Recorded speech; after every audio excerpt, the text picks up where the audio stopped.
right here in the heart. When you listen to a Dhamma talk, pay close attention to your heart, for that's where the Dhamma lies, in the heart. At first, before I had practiced meditation, I didn't believe that the Dhamma lay with the heart. How could that be? I thought. The Dhamma comes with making an effort in the heart. That sounds better than saying the Dhamma lies with the heart. The Dhamma lies with the heart. The Buddha, Dhamma, and Sangha lie in the heart. All Dhammas lie in the heart. I didn't believe this. All 84,000 sections of the Dhamma lie in the texts. That's how I felt at first. But as I kept listening to my teachers explain things, none of them ever deviated from this point. The Dhamma lies in the heart. The Dhamma lies with the heart. As I kept listening to this, my mind gradually settled down and grew still. At first, when I listened to a Dhamma talk, I'd focus my attention on the speaker instead of keeping it focused on myself. Don't focus your attention outside, they'd say. Keep conscious of what's going on inside yourself. The Dhamma being explained will come in and make contact with you on its own. I wouldn't listen to this. I kept focusing my attention on the speaker. In fact, I'd even want to watch his face as he talked. It got to the point where if I didn't watch his face, didn't watch his mouth as he talked, I didn't feel right. That's how I was at the beginning. But as time passed, I came to find that stillness would appear in my heart while I was listening to the Dhamma. That's when I began to believe the Dhamma of concentration does lie right here in the heart. I began to have a witness, myself. So, from that point on, I wouldn't send my attention anywhere outside while listening to a Dhamma talk. I wouldn't even send it to the speaker, because I was absorbed in the stillness in my heart. My heart would grow still as I listened, cool, calm, and absorbed. This made me believe they're right. The Dhamma does lie with the heart. That's when I began to believe this, when the Dhamma of concentration, mental stillness, and calm appeared in my heart as I listened to the Dhamma. This made me want to keep on listening as a means of stilling and calming the heart. As time passed and I continued my meditation, the results of my practice always appeared in the heart. They didn't appear anywhere else. When the mind wasn't still, then whatever was disturbing it could be found in the heart. I'd know, today my heart doesn't feel right. It would be distracted and restless according to its moods. Why doesn't my heart feel right today? This made me interested from another angle. I'd try my best to calm the heart down. As soon as it got back into place with its meditation, it settled down and became still. This made the point very clear. Dhamma does lie in the heart. The world lies in the heart. The Dhamma lies in the heart.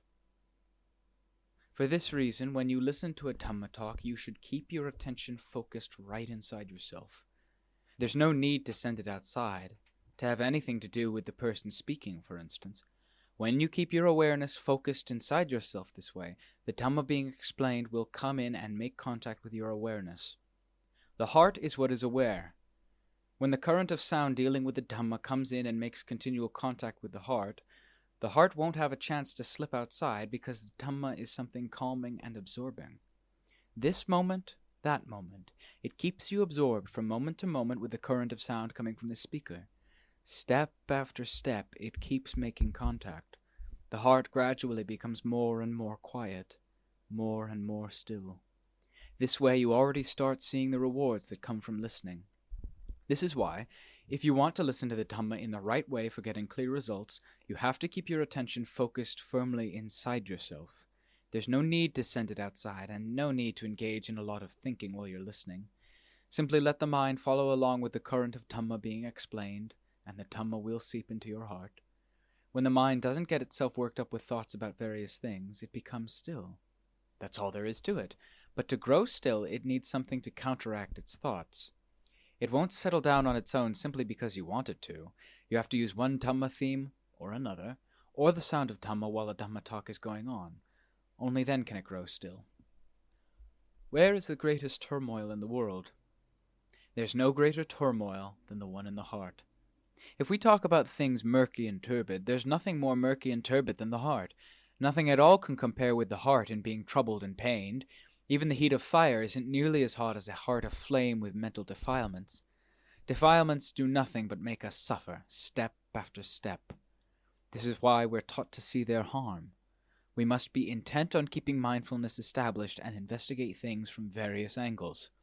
When mindfulness and awareness keep in touch with each other, then our practice of concentration and our investigation of things from the various angles of wisdom keep getting results, step by step.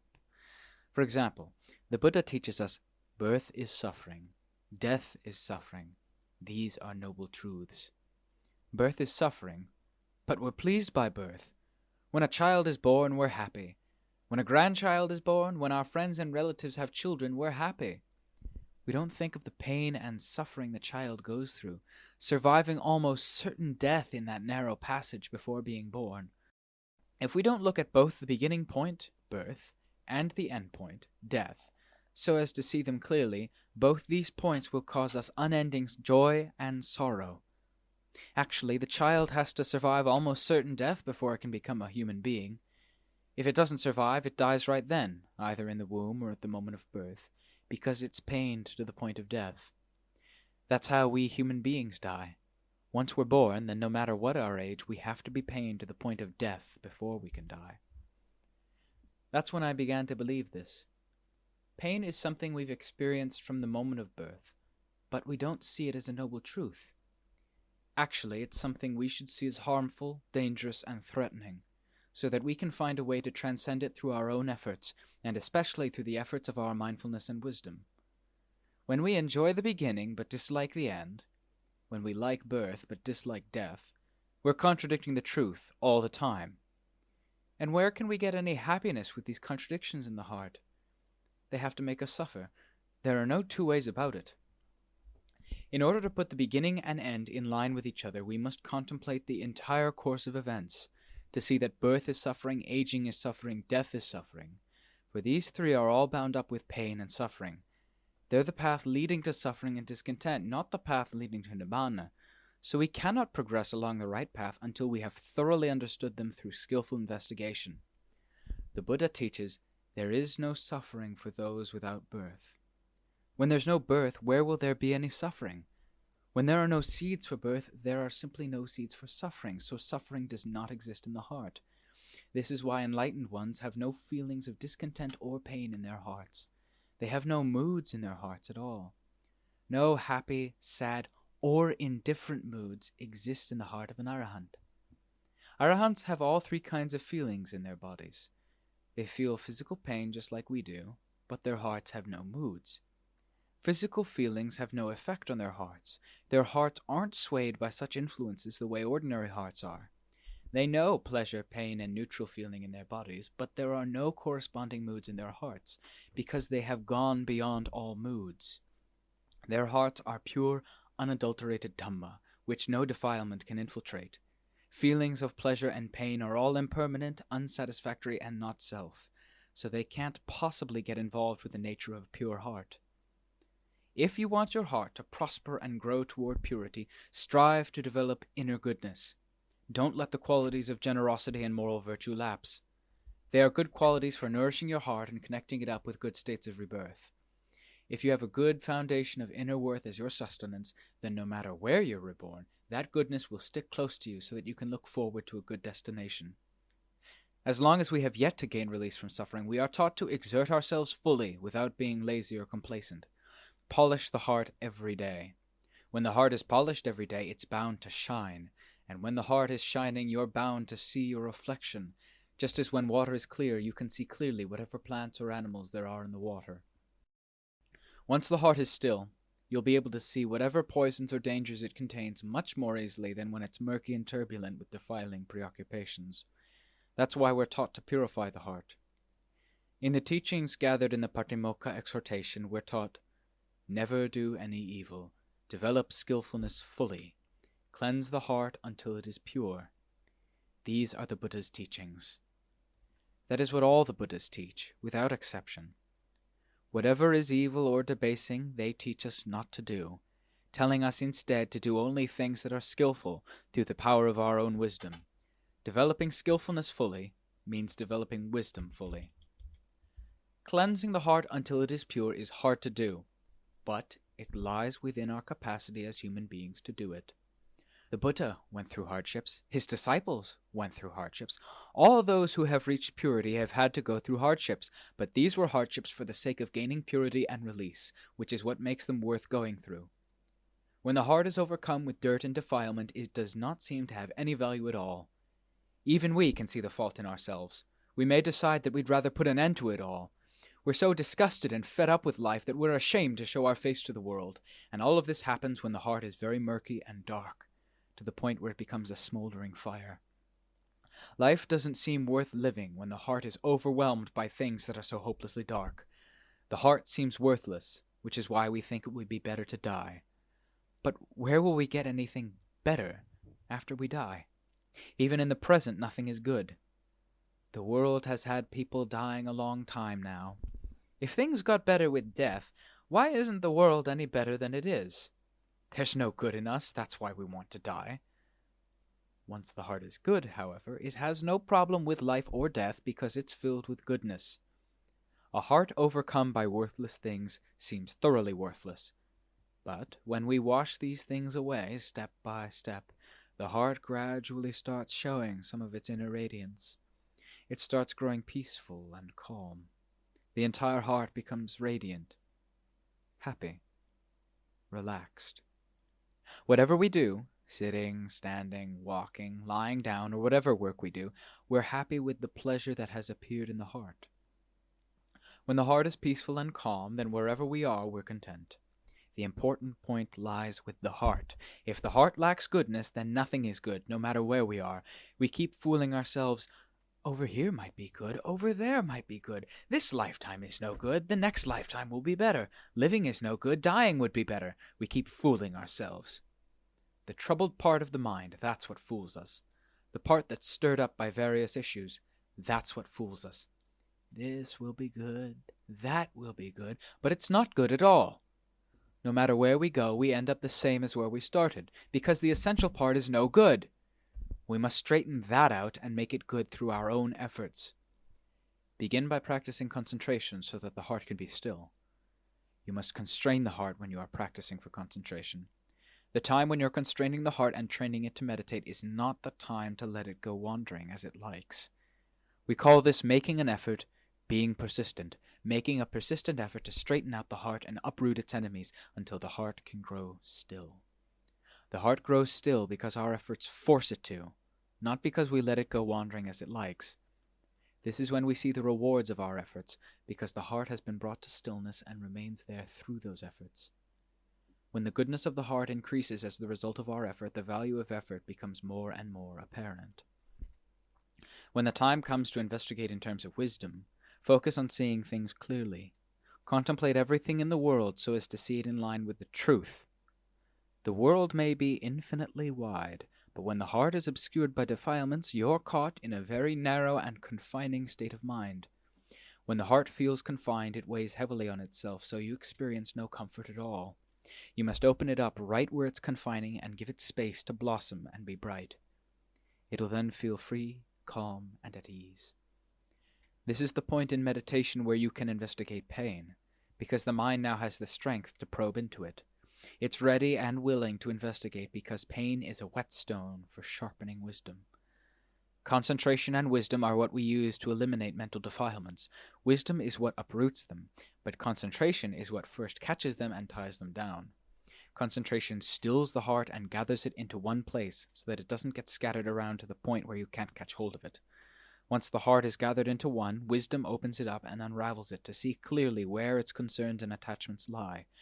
With sights, sounds, smells, tastes, and tactile sensations, or with form, feeling, memory, thought, and consciousness. Wisdom takes these things apart to see them in thorough detail, in line with the truth as it actually is.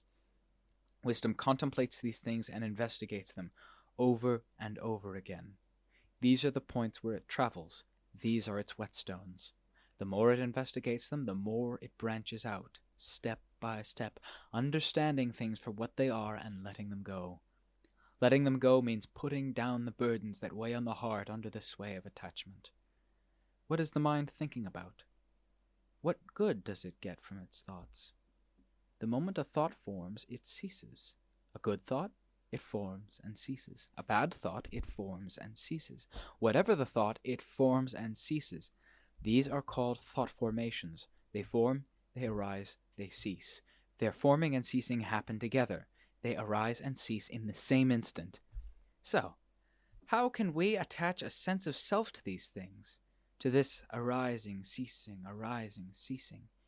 Investigate pain, which is something we all fear. Everyone fears the word pain. So how can we hold on to it as ours? Are you going to persist in holding to this mass of pain as you? To hold to pain as yourself is to hold on to fire to burn the heart. Know pain simply as pain. What knows the pain isn't the pain. It's the heart. The heart is what knows all about the pain. When pain arises, the heart knows. When pain remains, the heart knows. When the pain ceases, the heart knows. It knows through its wisdom. Wisdom sees clearly and distinctly that pain is pain, and what knows is what knows. The two are separate realities.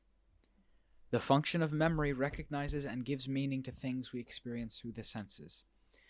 When sense objects arise, the mind establishes a meaning for them that then ceases in the same instant. Can this be our self? We recognize the meaning, and then it ceases, arises and ceases like everything else. Can this sort of thing be our self?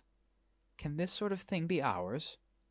If it's us, if it's ours, then we're wriggling all the time because of memory and pain. Memory arises and ceases. Pain arises and ceases, giving us trouble and turmoil without let-up, without stop. This is why we have to investigate, so as to see those conditions, the factors of body and mind that arise and cease all around us, all around the heart. Consciousness. How long have we been conscious of sights and sounds? Since birth. And what lasting worth have we ever gained from these things? As soon as we're conscious of anything by way of the eye, ear, nose, tongue, or body, blip, it ceases in the same instant, the very same instant. So what lasting worth can you get from it? Nothing at all. Can sights be ourself? Can sounds? Can smells, tastes, tactile sensations be ourself? Consciousness, acknowledging whatever makes contact. Can this be ourself? It acknowledges, blip, blip, blip, and immediately ceases. Can this be ourself? There's no way it can be. How can we hold to this arising and immediate ceasing as ourself? How can we put our trust in these things? They merely arise and cease continuously. Are we going to persist in holding to this arising and ceasing as ourself? If so, we're in turmoil all day long because these things are arising and ceasing all the time. No matter whether they are form, feeling, memory, thought, or consciousness, they are constantly arising and ceasing, each and every one of them. So how can we grab onto them as ours, even though we know full well that they arise and cease? This is why we have to use wisdom to investigate them, so as to see clearly what they really are, and then let them go accordingly. What knows does not cease. The true heart, what knows, never ceases. It knows whatever ceases, but that which knows doesn't cease. Form, feeling, memory, thought, and consciousness arise and cease in their own natural way. They're all natural phenomena that are subject to the three characteristics. The three characteristics are impermanence, dissatisfaction, and not self. How can we believe things of this sort really belong to us? If we investigate into their causes and effects using mindfulness and wisdom, there is no way we can hold on to them. We are deluded into becoming attached to them only because our defilements are so thick that the heart doesn't see things clearly. Once we've investigated so as to see these things for what they really are, the heart lets go of its own. When the time to go into battle arrives, at the time of death, take these things as your battlefield. In particular, feelings of pain will stand out more than anything else when things start to break apart. Take pain and the heart as your battlefield. Investigate them so as to see their truth. No matter how great the pain may be, it doesn't go past death. Pain goes only as far as death. The body goes only as far as death, but the heart doesn't cease at death. It goes past death because the heart has never died. It transcends all these things. Pain is pain only as far as death. It doesn't go past it. No matter what feelings arise, they go only as far as their ceasing, and that's all. Whether they're very painful or only a little painful, the heart knows them as they are at all times. When mindfulness is present, the heart knows each stage of painful feeling that appears. That which knows the pain doesn't cease. So, why should we be worried and concerned about pains, which are just conditions that arise? They depend on the heart for their arising, but they aren't the heart. They depend on the body for their arising, but they aren't the body. They're merely feelings. Pain, for instance, is something different, something separate from the body and heart. That's the actual truth. When we don't try to contradict the truth, the heart reaches peace through its investigation of pain, especially in the last stage of life when the body is breaking up. You can see what ceases first and what ceases after, because what knows will keep on knowing. Even when everything else has ceased, what knows still won't cease.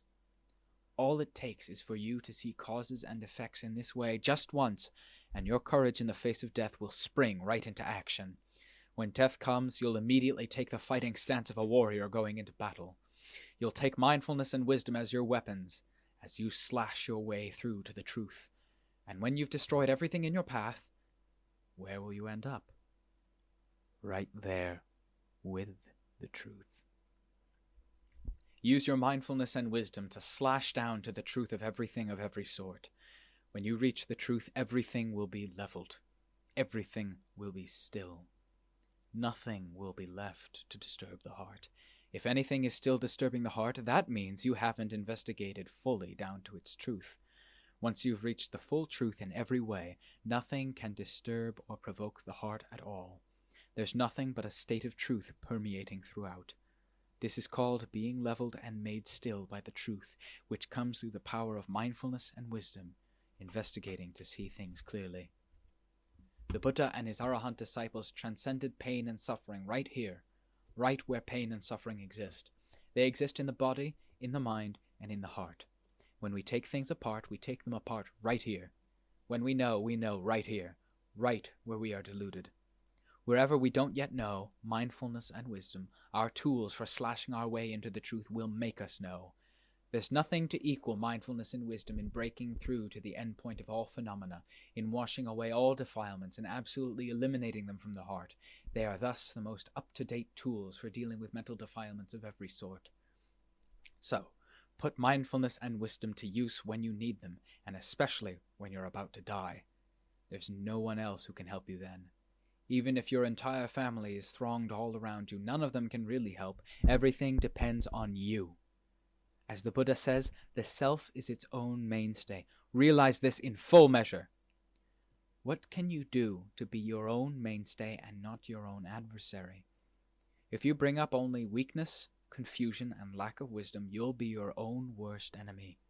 If you use mindfulness, wisdom, conviction, persistence, and courage in line with the principles taught by the Buddha, investigating down to the causes and effects and the facts of all the conditions of nature, that's when you're truly your own mainstay. So find yourself a mainstay. Where can you find it? I go to the Buddha for refuge. This reverberates throughout the heart and nowhere else. I go to the Dhamma for refuge, reverberates throughout the heart. I go to the Sangha for refuge, reverberates through one and the same heart. The heart is their vessel. The Buddha, Dhamma, and Sangha are all gathered into this one heart, because the heart is the most appropriate vessel for all Dhammas. Get so that you see this, and especially so that you see that the whole heart is Dhamma in full. So cleanse your heart. If you can make it gain release at that point, so much the better. You won't have to ask the whereabouts of the Buddha, Dhamma, and Sangha, for you'll have no more doubts. You'll simply look at the knowingness showing its absolute fullness inside you, and knowing that they are all the same. The Buddha, Dhamma, and Sangha are all one Dhamma, one single, solid Dhamma. At the beginning of our practice, the heart had no worth, since it was filled with nothing but the excrement of greed, hatred, and delusion. By totally washing away that excrement using the principles of the Dhamma, the heart itself becomes pure Dhamma. Once that happens, it's infinitely at ease. Wherever you go, you're at ease. Nibbāna is the ultimate void. Whatever is annihilated in that void, this you'll know. Whatever remains there, this also you'll know. Who can know this better than one without defilements? The Buddha, in saying that Nibbāna is the ultimate void, was speaking from his absolute freedom from defilement. He said this from having seen Nibbāna, but we haven't seen it yet. No matter how much we repeat his words, we just stay where we are. Investigate so that you truly see it. The saying Nibbāna is the ultimate void will no longer be a problem, because what is annihilated and what's not will be fully clear to the heart. Nibbāna is the ultimate happiness. Listen! The ultimate happiness here isn't a feeling of pleasure or happiness. Instead, it's the happiness that comes with the absolute purity of the heart, with no arising or ceasing like our feelings of pleasure and pain. This has nothing to do with the three characteristics of existence. The ultimate happiness as a constant feature of the pure heart has absolutely nothing to do with the three characteristics, nothing at all to do with impermanence, dissatisfaction, and not self. It doesn't change. It always stays just as it is. The Buddha says Nibbāna is constant. What's constant? The pure heart and nothing else. That's what's constant. Get so that you see it. Get so that you know.